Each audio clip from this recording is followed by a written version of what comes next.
Welcome guys, and in this video I'm going to show you how to do a simple temperature tower in Cura Slicer.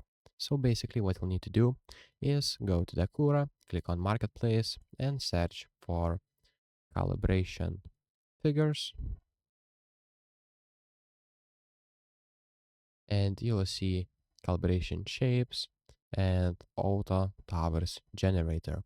So basically you'll need to get this plugin, and after that you'll need to restart your Cura, and we'll see what you'll need to do after that. And now what you'll need to do is go right here to the extensions and click on auto towers.